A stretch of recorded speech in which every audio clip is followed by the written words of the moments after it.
I help you? I'd like to see the man in charge. He's in here.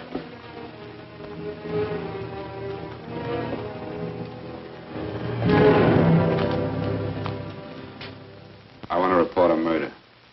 Sit down.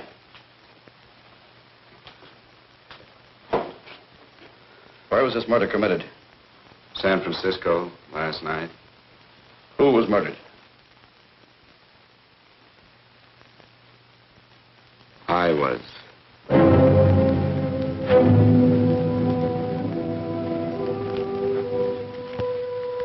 Well, do you want to hear me out or don't you, Captain? I don't have very much time. Your name Bigelow? Frank Bigelow? That's right. Answer the San Francisco APB. Send it direct to Inspector Bannon at Homicide. Tell him we found Frank Bigelow. Go ahead, Mr. Bigelow. Well, this involves some other people, Captain. A number of other people. You tell it any way you like. I live in a little town called Banning out on the desert. It's on the way to Palm Springs. I have a small business there. Paula?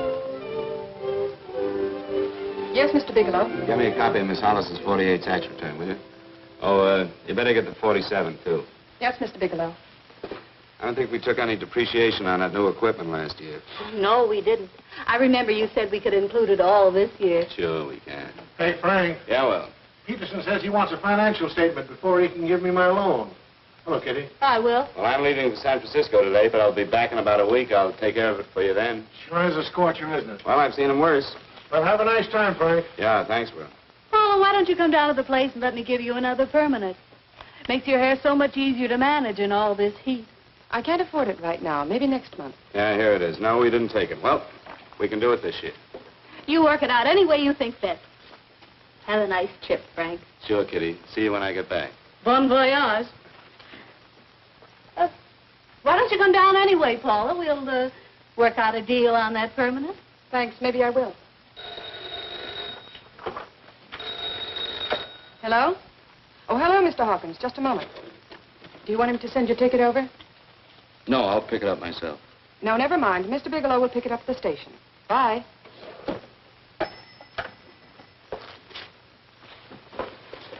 I want to go with you, Frank. Now, Paul, I'm just going on a little vacation. You know that? You want to go without me, don't you? Be gone just a week. And I suppose you just made up your mind to take this little vacation at 9 o'clock this morning? No, Paul. I meant to tell you about it a few days ago. I guess I forgot. Oh, you forgot. Paula, don't be like that. Don't be like what? You just drop a little announcement that you're going away. Not tomorrow or next week or next month, but today. No explanations, nothing. And I'm supposed to swallow the excuse that you need a little vacation. I just want to get away from town for a few days, that's all. Get away from this town or get away from me. Oh, Paula, please try to understand. How can you ask me to understand anything like this? No, I'm sorry, but I don't understand. Go to San Francisco, but don't expect me to be waiting for you when you get back.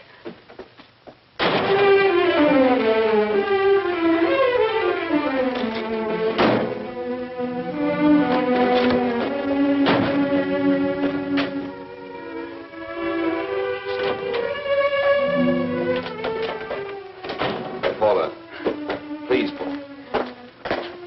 Come on, turn around, look.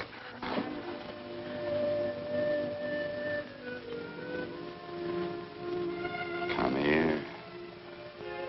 Why do you do this to me, Frank?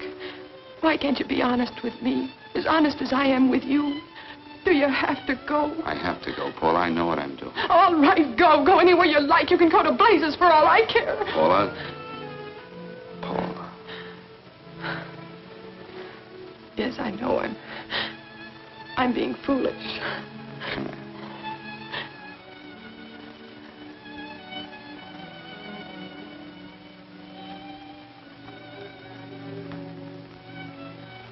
Come on, fix your face. We'll go down to Eddie's and have a drink. All right, why not?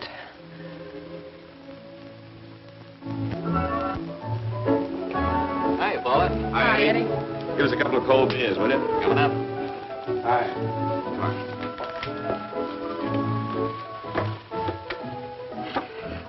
relief. This air conditioning feels good. I sure wish we had it in the office. It'd make working a pleasure. Well, if it stays this hot, don't bother going in the rest of the week. I win 2 races today. How many did you lose? And you would have to ask that.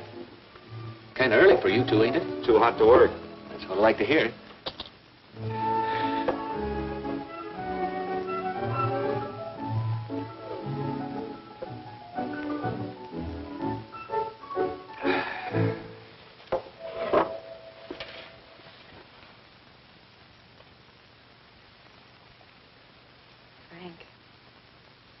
You'll take me with you, won't you? You will, won't you? Or am I crowding you? What do you mean, crowding me? Maybe you do need this week away alone. Maybe we both do. I know what's going on inside of you, Frank. You're just like any other man, only a little more so. You have a feeling of being trapped, hemmed in, and you don't know whether or not you like it. Look, Paula, I'm going to be honest with you. I care too much for you not to be honest with you. I'm as much concerned for your happiness as I am for my own. I know you've had one bad experience, Frank. I know all about it. But you don't know what it can do to 2 people, Paula.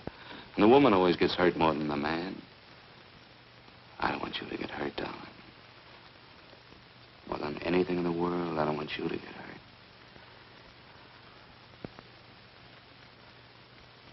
Want to hear some music? All right, Frank.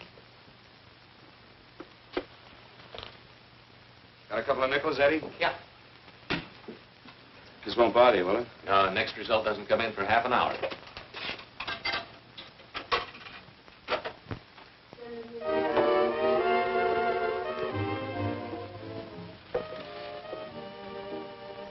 I thought that by now we'd be married.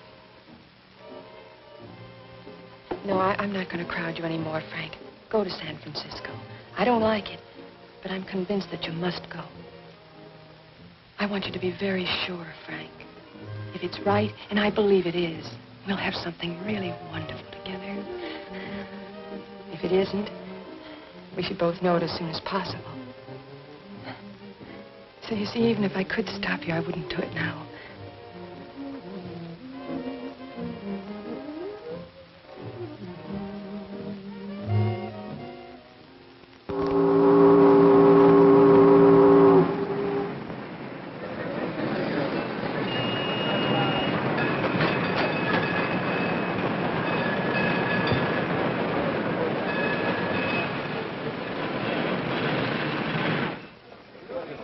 Yes, sir.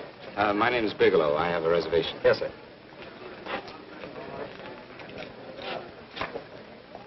Here we are, sir. My name is Bigelow. I have a reservation. I have it, sir. It's a very nice room on the 6th floor, facing the bay. Boy, this might help you enjoy your stay, Mr. Bigelow. It's a little booklet on how to have fun in San Francisco. Oh, thank you. Very welcome, sir. Thank you. Say, is it always like this around here? No, this is market week, and it's the last day, too. Boy, always around until you need him. Oh, 517? Thank you. Here's a message for you, Mr. Bigelow. Long-distance call came in about an hour ago from Banning, from a Paula Gibson. Oh, thank you. Very welcome. Show Mr. Bigelow to 618. Right this way, Slide.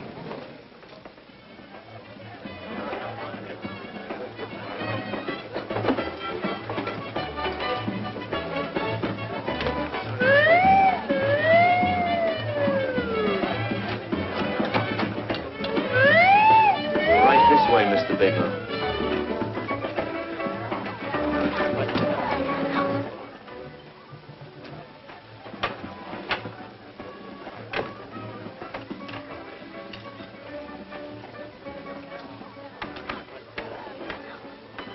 Is there anything else, Mr. Bigelow? Oh, yes, you can get me a dry and hat and packs of razor blades. Yes, sir. Thank you. Oh, and you can leave that door open. Hello, operator. I want to speak to Miss Paula Gibson in Banning, California. Yeah, that's right. No, I'll wait. Hello? Hello, Paula. Oh, hello, Frank. How was the trip? Fine, just fine. Having a miserable time, I hope. Well, I don't know. I just got in. What was that? Market week. The place is crawling with traveling salesmen. You know, Charlie Anderson found out that you went away and he asked me to go out with him. Oh, really? How did he make out? I'm considering it. Is that what you called to tell me? I'll have you know that this call is strictly business, Mr. Bigelow. Did a Mr. Phillips phone you? Eugene Phillips of Los Angeles. No. He will. He phoned the office 3 times today. Said that he wanted to get in touch with you immediately. He said it's most urgent and imperative that he reach you at once. What did he want? I don't know. But he sounded deep, dark, and mysterious and quite agitated about something. Phillips. Have we ever done any business with him? Not unless you've been keeping it a secret from me. I looked through all the accounts. Why did you tell him you could reach me here? You know I'm supposed to be on vacation. So you told me. And so I told him, dear heart. But the gentleman didn't seem to respect your temperamental moods the way I do. He was very insistent that he speak to you before it's too late, as he put it. Well, tell him you tried to get in touch with me and I've changed my plans and you can't reach me. He won't talk to me. I told him that I was your confidential secretary, but I guess I didn't sound confidential enough. So I told him that he could reach you there this evening. Well, call him back. If it's as important as he says it is, he'll talk to you. Otherwise, he'll just have to wait until I get home. My, aren't we adamant this evening? All right, shall do. And Frank, Yeah? I don't quite know how to say this. Say what? Well, what I want to say is that there's nothing you can do that you ever have to feel guilty about. Oh. Sure. Thanks, Paula. I'll call you tomorrow. Right.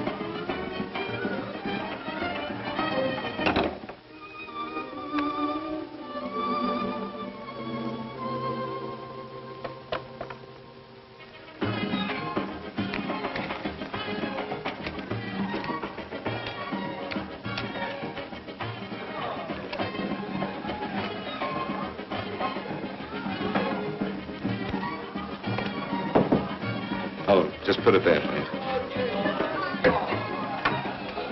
You can keep the change. Thanks very much. Say, how long has this been going on? Oh, it's been a madhouse all week, but they check out tomorrow. Oh? I thought you were with them. No, I'm just here on a vacation. Why does everybody come to San Francisco and tear loose? Excuse me. Say, I'm awfully sorry to bother you, but would you mind if I use your telephone? No, go right ahead. I'm just across the hall here. One of the boys is using my phone, and he's been on it for a half hour. I just want to call downstairs. Yeah, sure. Thank you. Room service, please. Hey, things really picked up the last few days, didn't they? You had much business? Well, I'm not here on business. Oh, room service? It's Mr. Haskell in 617. Yes, that's right. Would you send up 3 more bottles of bourbon and 2 scotch? Yes, that's right. Oh, and some more ice, too. Yeah. All right, thank you. You here all alone? Yes, I just got in town. Well, why don't you join us for a drink?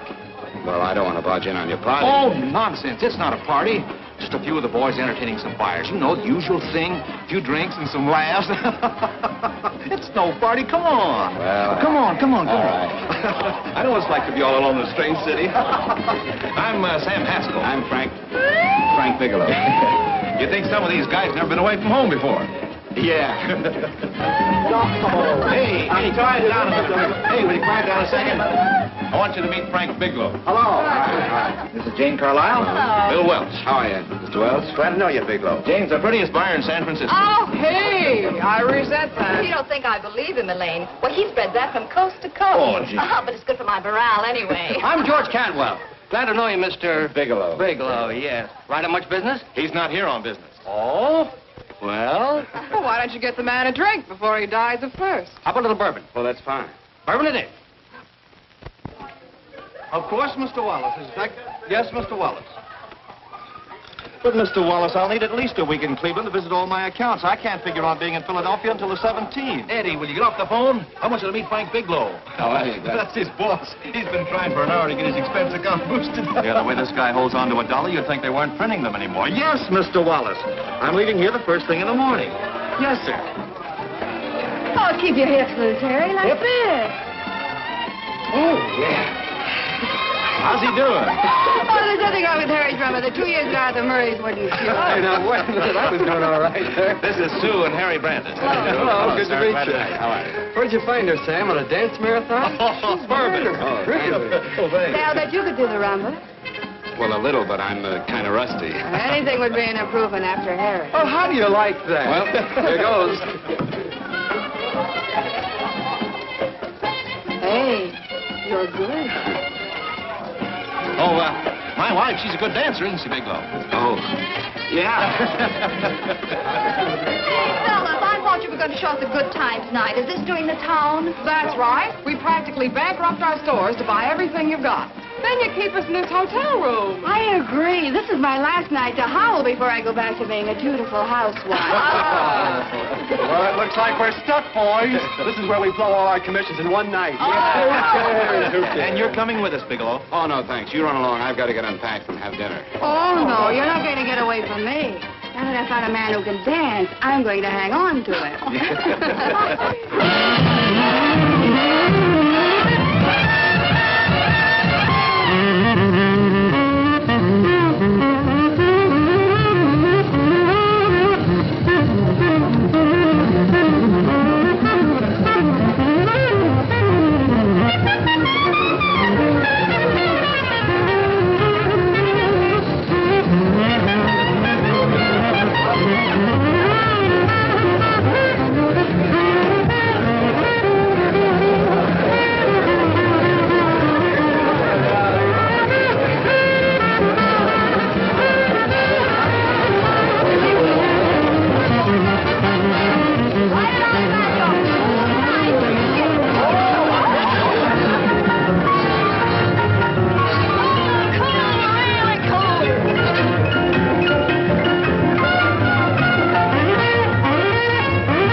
You got here. Wait till we hit the pitch in about an hour. That's when they really go out of their minds.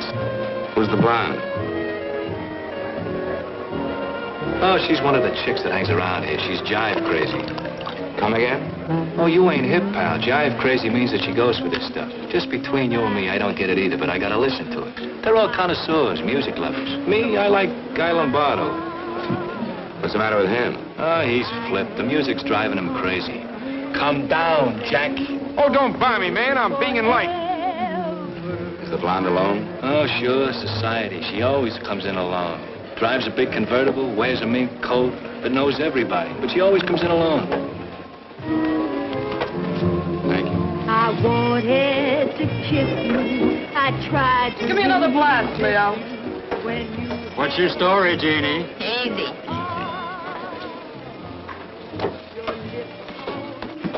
Hello. Easy. Dig the fisherman.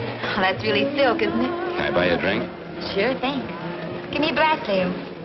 Leo, I left my glass at the other end of the bar.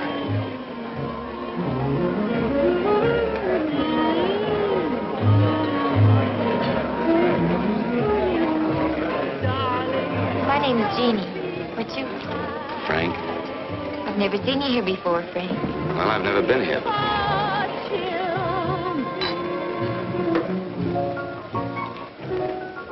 This isn't mine. Mine was bourbon. Well, sure it is. You saw me pour it. Give me a fresh drink. Anything you say. Oh, listen to that piano. Feel those vibrations. You don't get your kicks out of this, do you? I can live without it. Why do you stay here? I don't know. I bet I know. You're lonely in a big city. Why, you don't have to go into a routine with me. I like good company, too.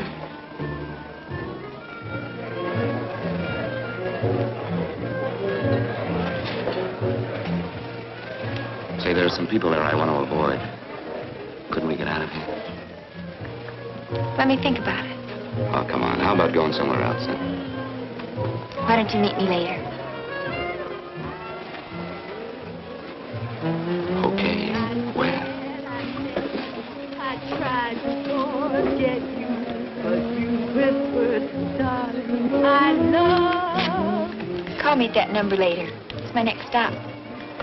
They've got a band there that'll really send you. See you, Jeannie. Easy.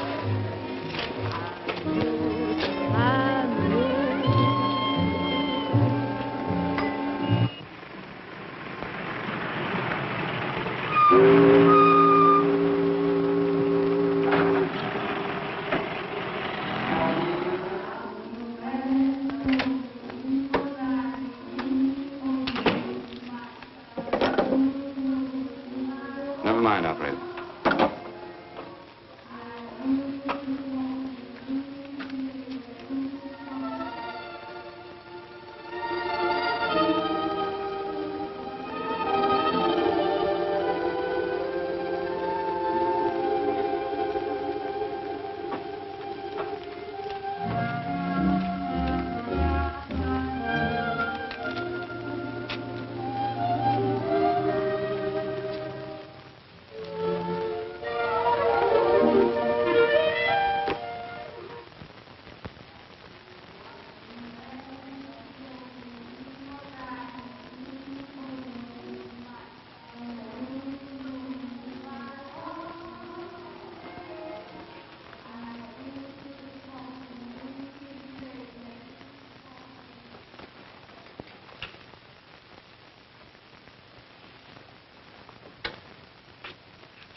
Room service, please.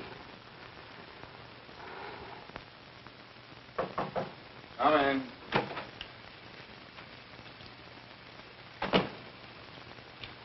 Be right with you, waiter. Yes, sir. Rest well, sir? Yeah, sure. May I? Go ahead. It's on there for you. Thank you, sir. Would you like anything else? Oh, thank you, that's all. Waiter, Yes, sir. take this away. Is there anything wrong, sir? No, just take it away. I don't even want to look at it. Are you all right, sir? Yeah, sure. All right, I just had too big a night, I guess, that's all. Need some fresh air. Of course. Thank you, sir.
Lungs in good condition.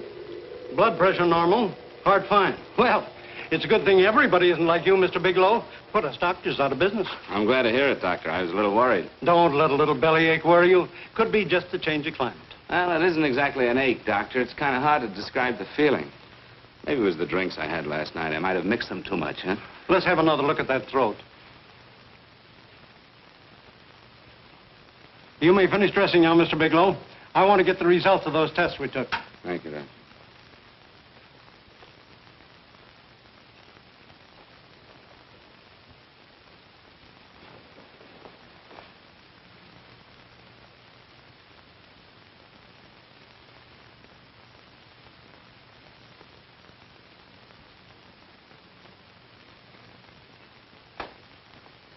Mr. Bigelow, this is Dr. Schaefer. Hello, Doctor. How are you? Sit down, Mr. Bigelow. According to the information you gave Miss Wilson, you're not married, Mr. Bigelow. That's right. Do you have any relatives, family, anyone in San Francisco? No, no one. I don't know a soul in San Francisco. Where is your home? What is this, Doctor? Why all the questions? You're a very sick man, Mr. Bigelow. Sick? But you told me I was in good shape. Yes, I know. But my preliminary examination didn't reveal your true condition. You sound as if it's pretty serious, Doctor. It's extremely serious. I want you to understand that we wouldn't tell you something like this unless we were absolutely certain. Well, of course, of course. You must steel yourself for a shock, Mr. Bigelow. Well, go on, Doctor. What is it you're trying to tell me? Our tests reveal the presence in your body of a luminous toxic matter. What is that exactly? A poison that attacks the vital organs. Poison? We have no alternative but to tell you this. Your system has already absorbed sufficient toxin to prove fatal. I wish there was something that we could do. What do you mean, wish? You mean there's nothing? There is nothing anyone can do. This is one of the few poisons of its type for which there is no antidote. This is fantastic. This is the most ridiculous thing. You don't have very long. What do you mean? A day, possibly a week, 2 weeks at the outside. It's hard to say exactly. Oh, this is impossible. I don't believe it. You've made a mistake. That's it. It could be a mistake, couldn't it? You have made a mistake, haven't you? Answer me. Dr. Schaefer is an authority on toxicology. Been no mistake, Mr. Bigelow. Do you realize what you're saying? Well, you're telling me that I'm dead. Do you think you can explain my life away in just a few words? Why, I don't even know who you are. Why should I believe you? You must calm yourself, Mr. Bigelow. We want to offer you every assistance that we... Assistance? Who wants your assistance? Who wants anything from you? You're nothing but a couple of phonies. Why, I think you're crazy. That's it. You're crazy. The both of you. You're crazy.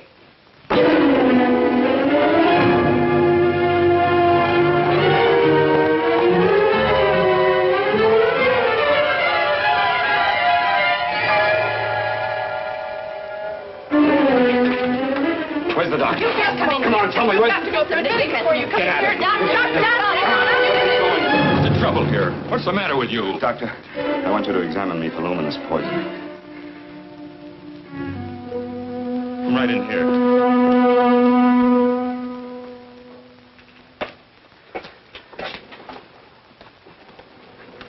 Yeah, you've got it all right. Your system has already absorbed it. Are you sure, Doctor? Are you absolutely certain? Couldn't there be some mistake?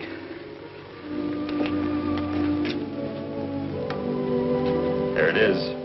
Toxin is actually luminous in the dark. Now, there's no doubt about it, Bigelow. I don't feel sick. My stomach is just a little bit upset. Maybe it's not as bad as you think, Doctor. That's characteristic. With a heavy jolt, you go suddenly in a matter of hours. But if the stuff is taken in a lesser degree, you last a while, and then...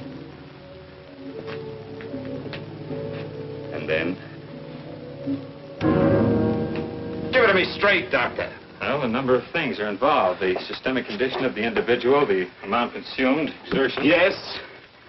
You won't feel too badly for a while. Then it will happen suddenly. A day, 2 days, a week at the most.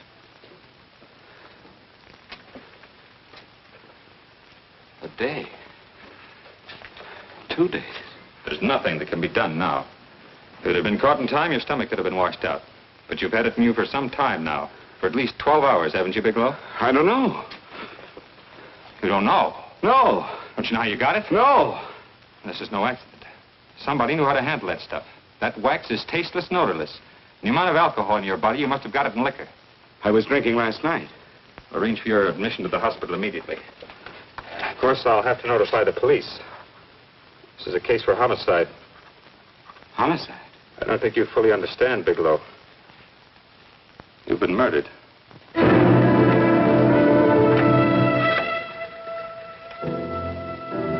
Get me police headquarters, please.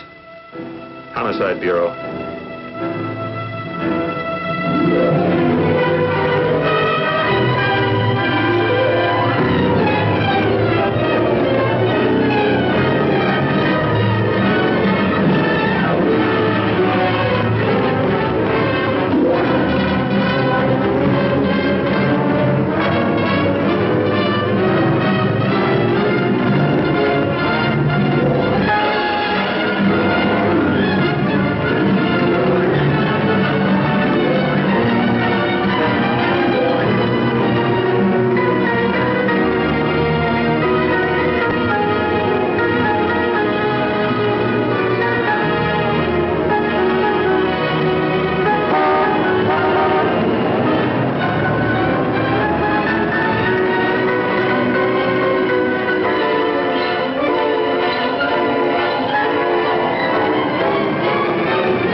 Open up. Open this door, I tell you. Open it up or I'll break it down. Where are those men? Where are those men who were here last night? I don't know. There are no men here. Please go away. Don't lie to me. Where are they? Mister, this lady just checked in. Those men aren't here no longer. They checked out of the hotel early this morning. Checked out? Please go away. I'm sorry. I'm terribly sorry.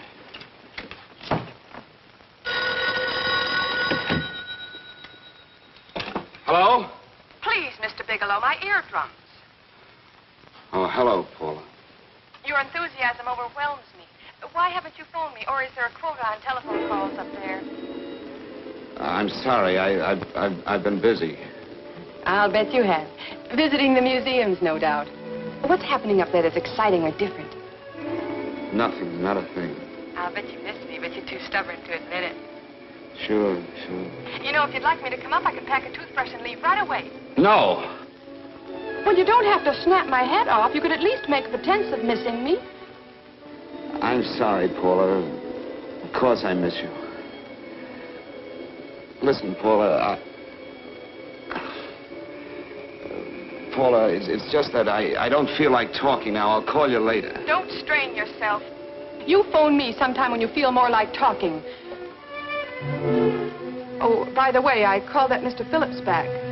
Phillips? Yes, you know, the man that tried to reach you. Well, I'm afraid you'll never know why it was so important that he speak to you. His office said he died yesterday. Frank, are you there? Did you hear me? Died? When? Yesterday. So you won't have to bother your little head about him anymore. You can just go ahead and have fun.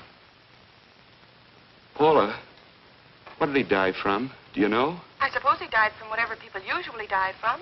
Well, didn't they tell you? Don't you know? What are you getting so excited about? You said you didn't even know the man. Listen, where's his office located? What difference does it make? You can't talk to him now. I told you the man's dead. Paula, will you stop talking so much and tell me where his office is? All right. It's the Phillips Importing and Exporting Company, Bradbury Building, Los Angeles. Bradbury Building, Los Angeles. That's right. Say, this is really a switch. Listen, if you want to reach me, I'll be in Los Angeles. Are you out of your mind? I'm sorry, Paula. I've got to hurry. Wait a minute. Where in Los Angeles? The Allison Hotel. Goodbye, Paula.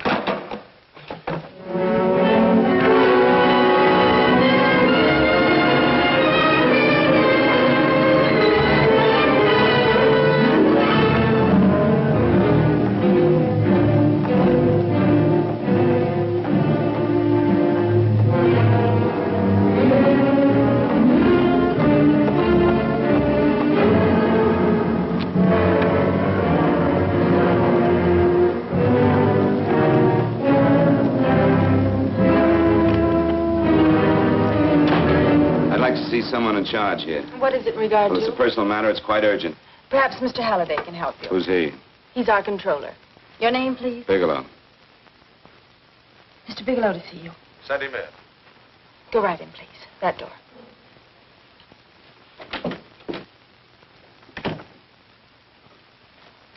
Mr. Bigelow? How are you, Mr. Halliday? What can I do for you? Well, Mr. Phillips phoned my office several times yesterday. I'd like to find out what it's all about. You know Mr. Phillips died yesterday? Yes, I know. Well, I don't understand. If he phoned you, didn't he tell you what it was about? Well, he didn't speak to me. I wasn't in my office at the time, and he wouldn't tell my secretary. Well, I'm afraid I can't be of much help, Mr. Bigelow. I've no idea why Mr. Phillips tried to reach you. I'm sorry you had to make the trip for nothing. How do you know I made a trip? I didn't say anything about making a trip. I merely said he phoned my office. My office could be here in Los Angeles. Miss Foster, Yes? didn't you mention something yesterday about Mr. Phillips speaking with Mr. Bigelow in San Francisco? I said that he had phoned Mr. Bigelow's office in Banning, but that Mr. Bigelow was staying at the St. Francis Hotel in San Francisco. I'm sorry you misunderstood me. Do you know why Mr. Phillips called? No, I don't. All right, thank you, Miss Foster. You can understand that we've been somewhat upset around here. Now, if you don't mind,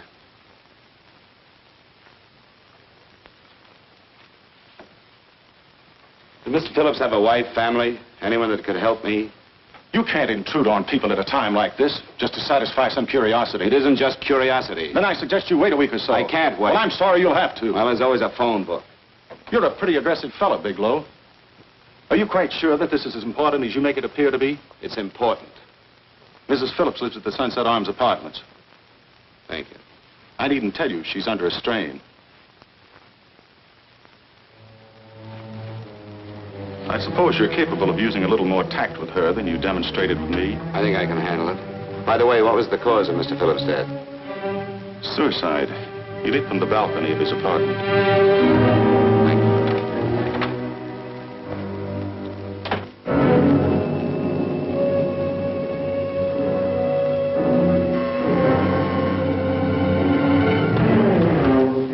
Come in, Mr. Bigelow.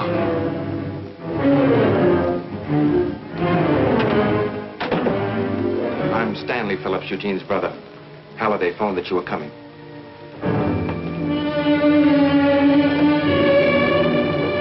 This is my sister-in-law, Mrs. Phillips. I'll try to make this as brief as possible, Mrs. Phillips. I'm afraid I can't be of any help to you, Mr. Bigelow. I haven't the slightest idea why my husband wanted to speak to you. Well, I guess Halliday covered just about everything. Did your husband ever mention anything about me, Mrs. Phillips? Anything at all? No, I can't recall Eugene ever having mentioned your name.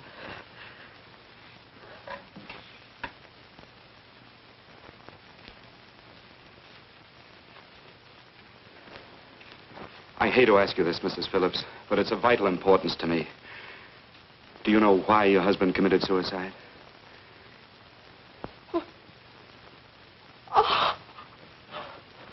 You're certainly not the most diplomatic person in the world, are you, Bigelow? Were you a friend of my brother's? I never met him.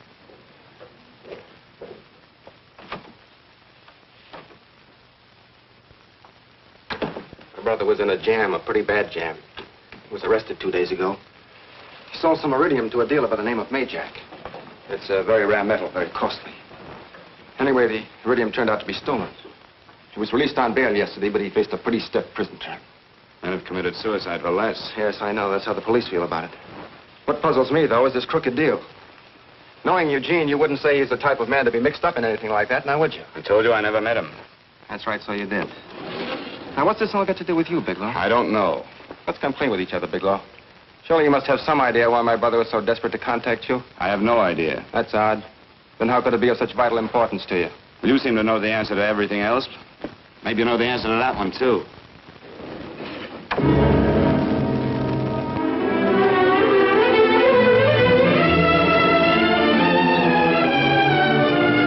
There's a message here for you to call operator 82 at Banning.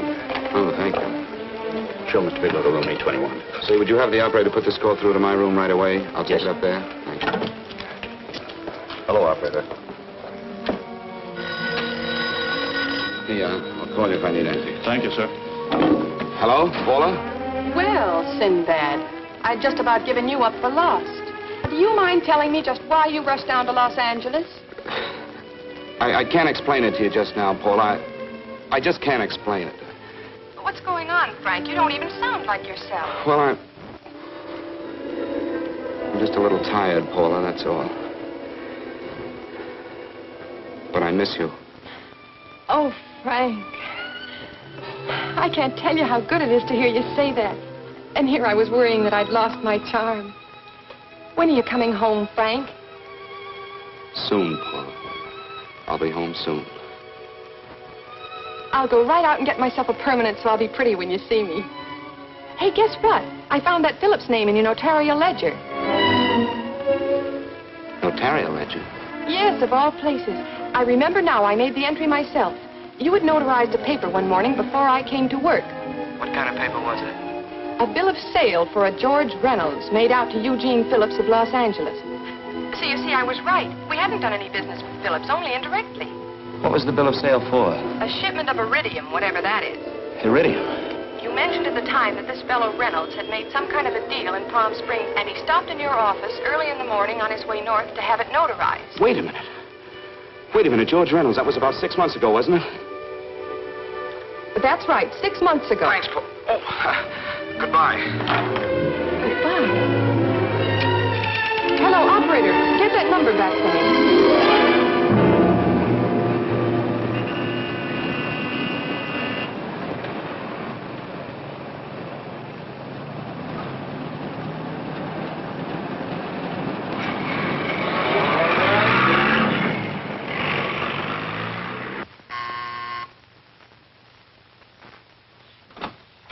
I've got to talk to you, Mrs. Phillips. Please, go away. I want to be left alone. But I found out why your husband wanted to see me. It was in connection with a bill of sale. Come in. Thank you. What do you know about a man named George Reynolds? George Reynolds? Yes. Why, that's the man my husband claimed sold him the iridium. And what did Reynolds claim? Reynolds disappeared. Yes? About 2 months ago, my husband grew suspicious that something was wrong. Since then, he tried in every way to locate Reynolds, but could find no trace of him. But I don't get it. Your husband could have proved he made a legitimate deal by showing the bill of sale he got from Reynolds. Then there was a bill of sale? Yes, of course there was. My husband swore there was, but at the time of his arrest, he couldn't find it. It was mysteriously missing. Well, then, if your husband could have shown proof, it would have been George Reynolds who would have faced the prison term. Eugene was convinced that Reynolds had stolen the bill of sale. He was the only one who had reason to eliminate evidence of the transaction. Thank you, Mrs. Phillips. Thank you very much. You've been very helpful. Oh, if you'd only come sooner, Mr. Bigelow. My husband might be alive today. I know.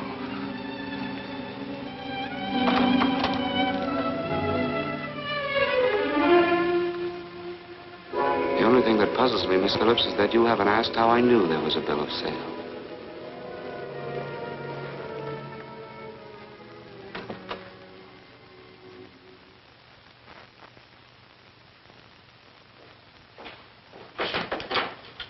Mr. Holliday isn't in. He should be back shortly. I think you're the one who can help me, Miss Foster. Mr. Phillips tried to reach someone else before he called me yesterday, didn't he? Why don't you ask Mr. Holliday? Obviously, Mr. Holliday wasn't here yesterday, or he wouldn't have had to learn from you that Phillips called me. And you're the logical person to know who else Phillips called.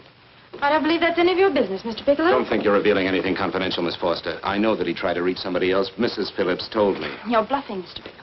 I don't know what you're after, but you're trying to trick me. Mrs. Phillips didn't tell you a thing. How do you know that? Mrs. Phillips knows nothing about it. She doesn't. Well, why wouldn't she? Wait a minute. I was talking about George Reynolds. Who did you think I meant? Just who is it that Mrs. Phillips doesn't know I about? told you before, that's none of your business. All right, young lady, I'm going to give it to you straight. Phillips was murdered. Murdered? I don't believe you. He told me because he needed me to clear him. Phillips was innocent. Innocent men don't have to jump out of windows. Murdered? Just who are you trying to protect, Miss Foster? Why are you so afraid to tell the truth? I'm not protecting anybody. I haven't any more to say. All right, young, listen to me. This thing is going to explode wide open. If you've got nothing to hide, you better start talking. Or maybe you are mixed up. No! Well, then come on. Mr. Phillips called Marla Rakubian. He went to see her yesterday morning. Who's Marla Rakubian? She's a model. She and Mr. Phillips used to be quite friendly, but he hadn't been seeing her for quite some time. Come on. The last couple of months, he'd been trying to locate her and finally learned where she lived yesterday morning. When he returned from seeing her, he was terribly upset and excited. That's when he had me put in the calls for you. When he couldn't reach you, he went home. The last time I saw him alive. Give me Marla Rakubian's address. I don't think Mr. Phillips realized I was aware of his friendship with Marla Rakubian, and out of respect for him, I never intended to tell anybody. I had no idea that she had anything to do with the trouble he was in. I admire your discretion, Miss Foster. You know, you must be pretty friendly with Stanley, Miss Foster. He knew how desperately his brother tried to reach me yesterday, and he wasn't even here at the time. And now you seem to know all about what happened in Mrs. Phillips' apartment.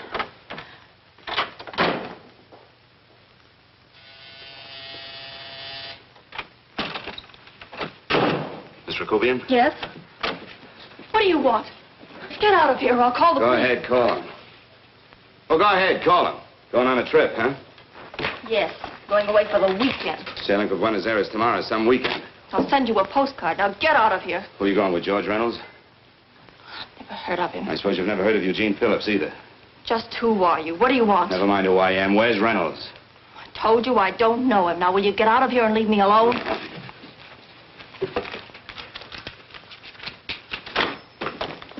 So you never heard of George Reynolds, huh?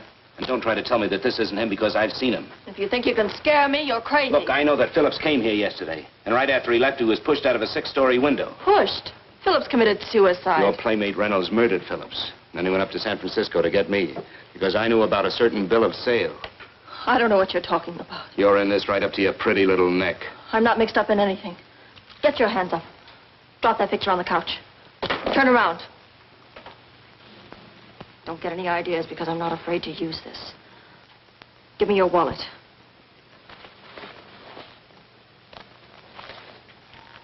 Frank Bigelow, Hotel Alex.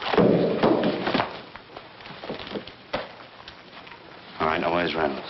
I don't know. I don't know where he is. Is that what you told Phillips yesterday? I told him exactly what I'm telling you. I haven't heard from him in months. Yeah? You're mighty careful of the picture of a man you haven't heard from in months. What does the Ray stand for? It was a pet name. Do you mind? Oh, it sounds very cozy, Miss Rakubian. You and Reynolds call each other pet names while you make a sucker out of Phillips. Phillips made the deal because he wanted it. Yeah? I'll bet you weren't above using what it takes to help make him want it. Who's paying for this trip? I am.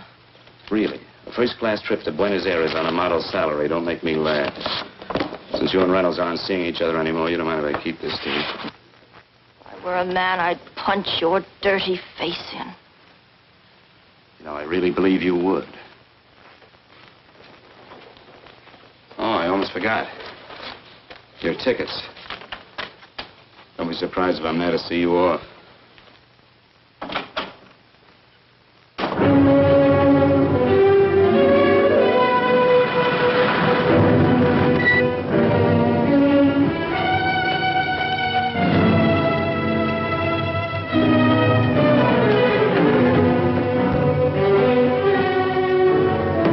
Angelo.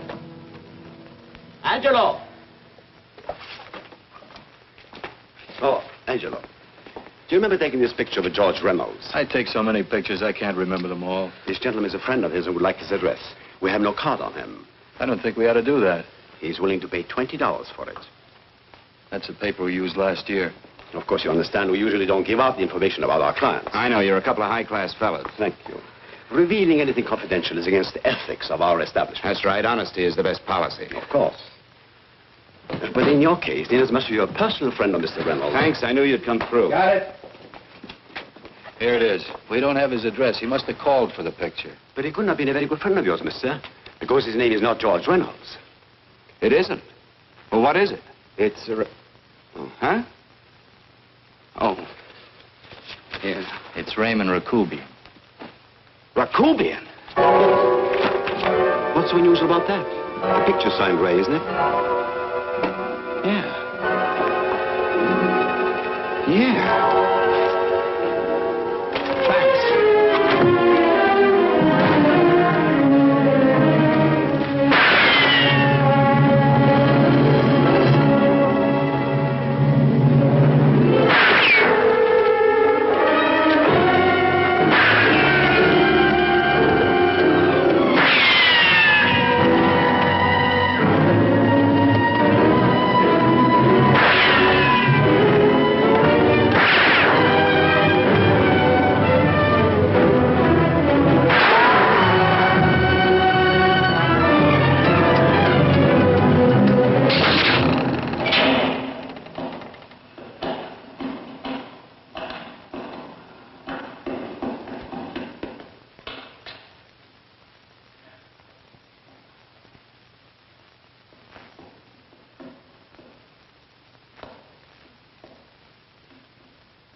Your lips holding baby, then I thought that maybe love.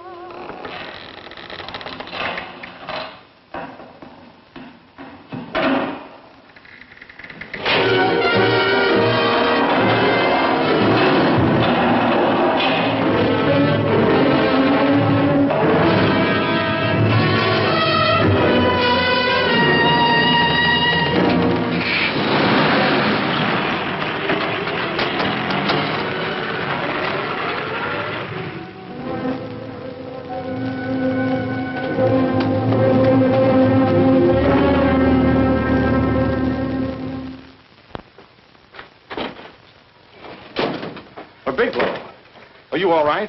Can I get you anything? No, thanks. Do you know this man? No. No, I don't think so. Are you sure you've never seen him? I'm quite sure. Does the name Raymond Rakubian mean anything to you? No, I never heard of him. Why? He also uses the name George Reynolds. This is Reynolds? That's right. Well, where can we find him? That's what I want to know. Tell me something, Halliday. You're the controller here. How come you didn't know about that bill of sale? Phillips made that deal before I came to work here. Yeah, but you still keep records, don't you? For some reason, which is none of my business, Phillips preferred to keep that among his personal papers. Now, does that answer your question? You came in here today asking for some information that you needed, and I tried to be as cooperative as I could. But now you're beginning to annoy me. So get out before I throw you out.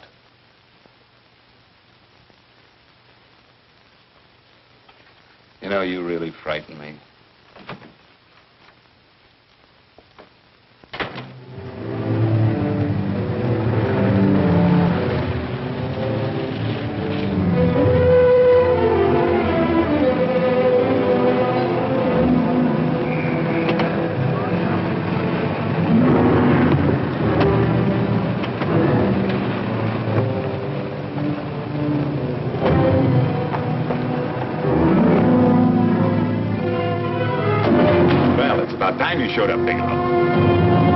Go ahead, Dave.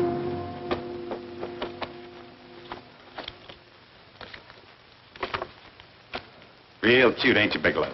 Just real cute. Paula didn't lose much time getting a hold of you guys, did she? Shut up. Let's go, Bigelow. Look at him. He can't take it. Soft in the back. You do that again and I'll kick your face. Lay off, Chester. Cut it out. Shut up! Who asked you? Better let him answer. The clerk might know he's in. Go ahead, Bigelow.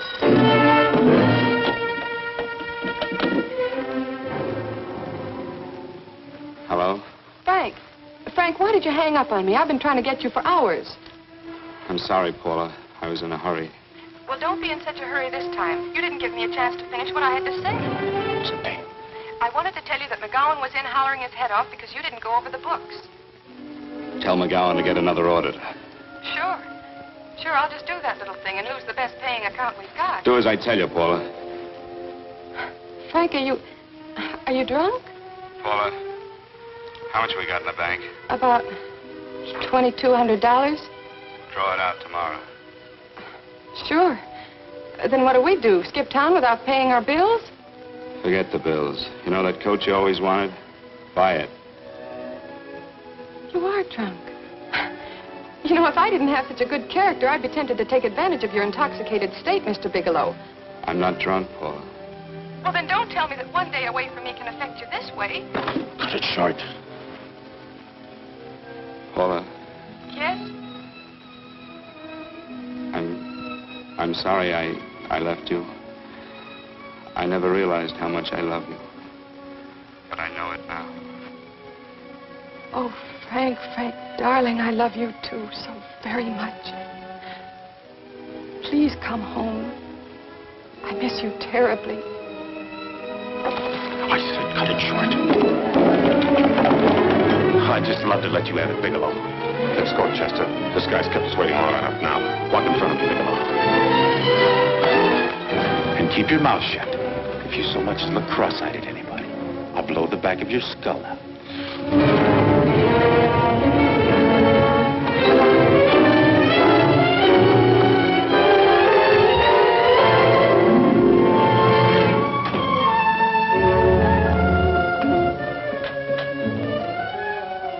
This Bigelow's real cute.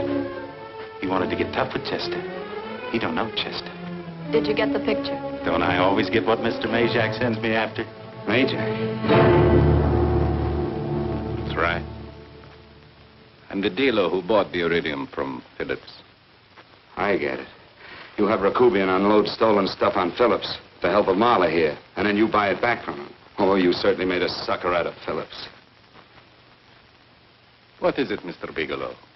Exactly what is on your mind? I'm looking for Raymond Rakubian. What? Well, now, Marla here has told you everything else. I'm sure she must have told you that, too. You don't expect me to believe this conversation. So, what is on your mind? I mean, underneath. You forced your way into my affairs, and now I want to know why. I just told you. I'm looking for Raymond Rakubian. Don't get cute. I'm just itching to work you over. Soft in the belly. Can't take it. See what I tell you?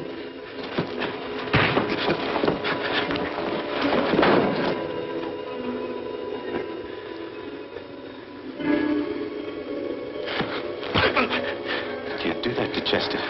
I'm gonna blow your guts out. Easy. Lay off, Chester, not now. Look at him. He's so scared of Chester, he'd talk now. He's not afraid, Chester. You can tell from a man's eyes when he is afraid. Look at his eyes.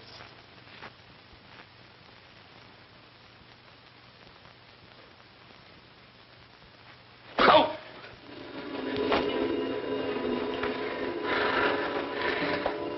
I'm telling you, Majak, you better keep him away from me or he's really going to have to use that gun. Go away, Chester, please. Do what I tell you, my boy. Please. And help Dave. Joe. You're in pain. is an unfortunate boy. He's psychopathic. He's unhappy unless he gives pain. He likes to see blood. Come with me, Mr. Bigelow.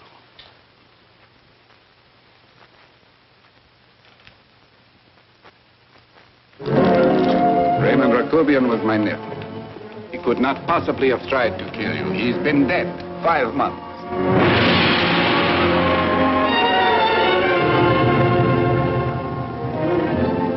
I'm afraid you have been sidetracked. Provided it is true that somebody made an attempt on your life. Somebody made an attempt again today. I had no reason to kill you, believe me. What do you mean you had no reason? I notarized a certain bill of sale. You notarized the bill of sale for Reynolds, not Rakobian. Now, what I told you was true. I had no reason to kill you. That's a closet, Mr. Bigelow. And under other circumstances, you could go home now. But now you present a problem. You know too much, and I am in danger. Chester! Suppose I were able to prove to you that I only want to find the person who tried to kill me. And I won't cause you any trouble. You know I can go to jail for 10 years for this little business. 10 years. At my age, that's my life. That means my entire life. With my life, I do not take chances. I am sorry, believe me. You want Joe to go with you? No. Just Bigelow and me. And baby makes 3. But Major... Goodbye, Mr. Bigelow, and forgive me. Let's go, Bigelow. I guess you won't be there to see me off.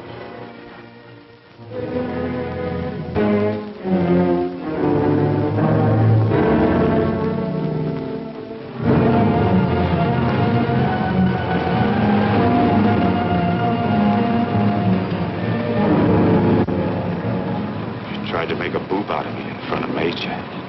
You shouldn't have done that, Bigelow. I don't like that. I'm going to enjoy this, Bigelow. I've done jobs like this before. I knocked off guys I could like. But I don't like you, Bigelow. I never liked that puss of yours from the minute I seen it. Yeah. I'm going to enjoy this.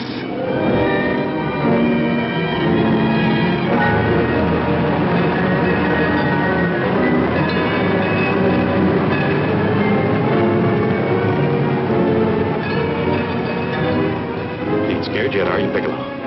But you'll be scared. Good and scared. I think I'll give it to you in the belly. You don't like it in the belly?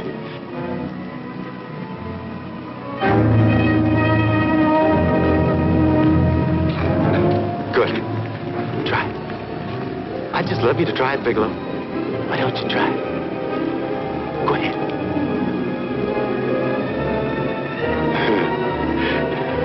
Didn't have the nerve, did you, Bigelow? I think I'll give it to you right in the belly.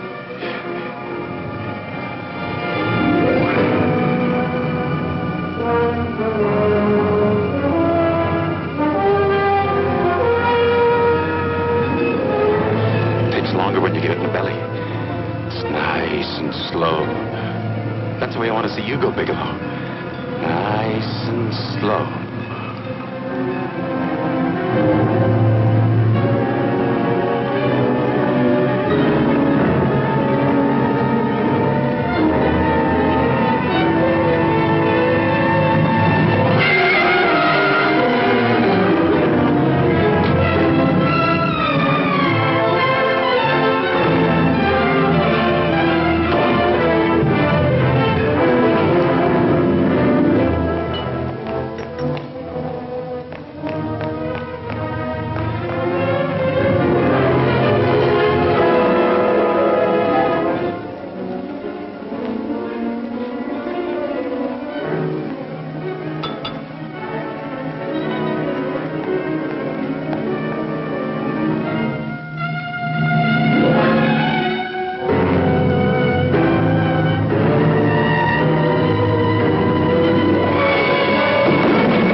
right. Yes, I'm all right, Paula, but what are you doing here? How did you get here? Freddie Ross threw me down. I had to come. I had to see you. You shouldn't have come, Paula. You shouldn't have. What is it, Frank? You're in some kind of trouble. I know it. Look at you. You're a sight. Your clothes look as if you've slept in them. Are you ill? You are. You're feverish. I'm all right, Paula, and I'm not in any trouble, believe me. You're lying, Frank. Right after I spoke to you, I got a phone call from the San Francisco police. They asked if I knew where you were. You didn't tell them anything, did you? Of course not. It was the homicide detective that called. What is it, Frank? If you're in any kind of trouble, you certainly can trust me. Look, I'm not in any trouble with the police, Paula, believe me. But you can't stay here. You've got to go back to Banning right away. No, I won't go, Frank. I won't. I'm staying here with you. Paula, it's better that you go back, believe me. Why? What's this all about? What have you got to do with this Phillips and Reynolds? Phillips was murdered.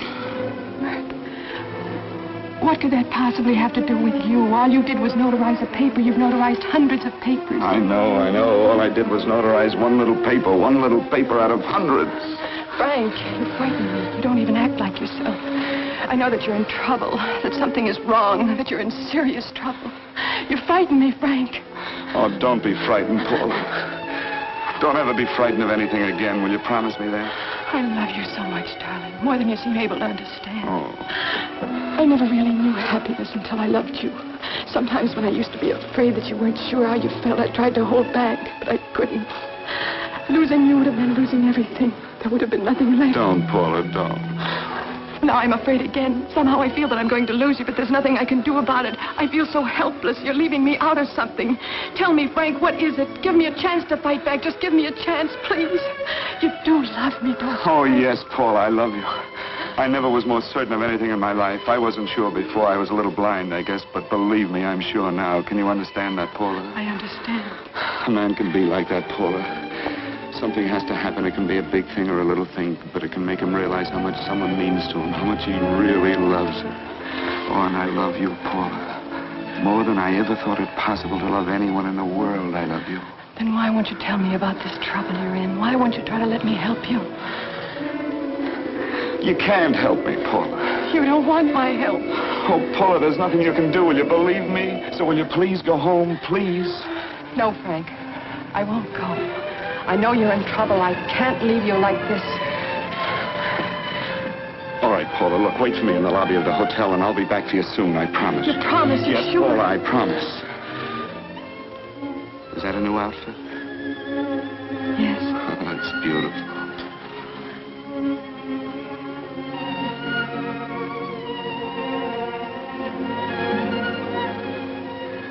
You'll come back to me, won't you, Frank? Yes, Paula, I'll come back, I promise. Please hurry, darling. Oh, I love you. I love you, Paula.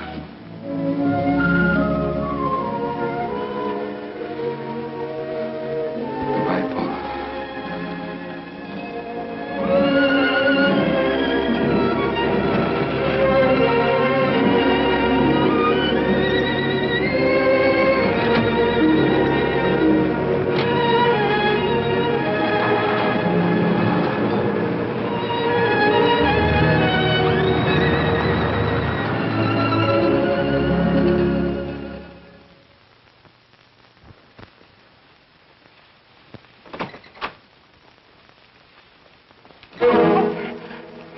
Stanley here?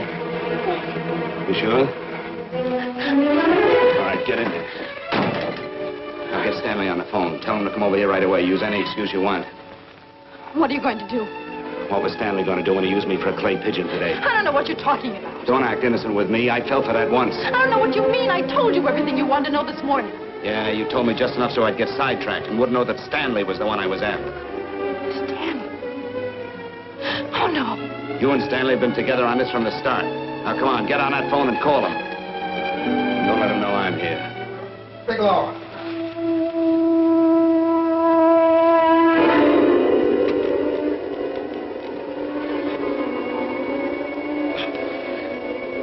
You've been sidetracked, all right. But it was the poor bereaved little widow who did it. We're supposed to have found this letter this afternoon. It's in my brother's desk at the office. It's postmarked 2 years ago. It isn't exactly the kind of a letter that a married woman gets from a casual friend. But I'm sure my brother wasn't aware that they were so well acquainted when he hired Halliday. What's the matter with him? right since dinner. Where did he have dinner? At Mrs. Phillips' apartment. Halliday was there, too, and Stanley confronted them with that letter. Do you have anything to drink? Yes, why? How long ago? Half an hour ago, just before I came here. Miss Foster, get on the phone, call the emergency hospital. Have them get an ambulance over here right away. What? Tell them to prepare a stomach wash for luminous poisoning. Luminous poisoning? Come on, do what I tell you. You may still have a chance to save his life. Go on!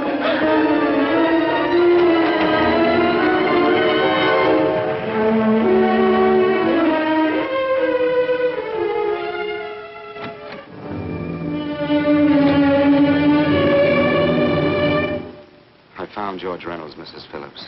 He's been dead for 5 months. And he didn't steal the bill of sale. No, he didn't. But you could have stolen it. How dare you? You knew who I was when I came here today. But you were surprised to see me alive, weren't you? But I'm not alive, Mrs. Phillips.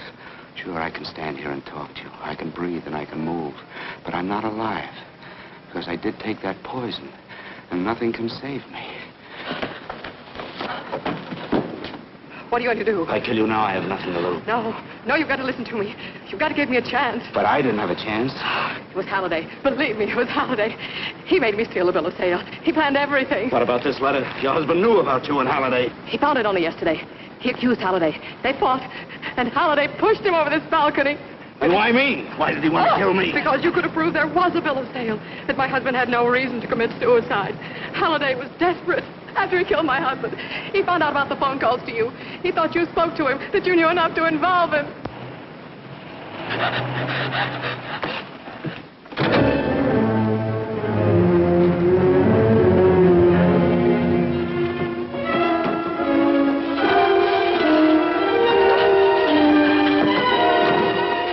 Where's Halliday? Where is he? He's in the office. This time you don't warn him.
on, come on. Come on, move along. Come on, let's break it up. Move along now. Let's get going. Come on.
All I did was notarize a bill of sale. But that piece of paper could have proven that Phillips didn't commit suicide. He was murdered. And that's why Halliday poisoned me.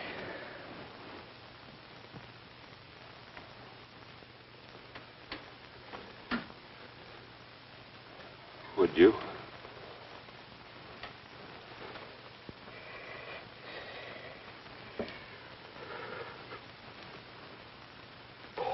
Paula.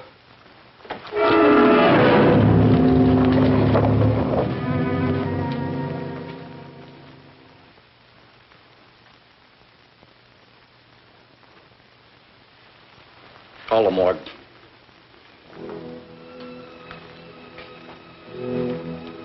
Johnson, you go to the Allison Hotel, find Paula Gibson. Don't tell her anything. I'll break it to her.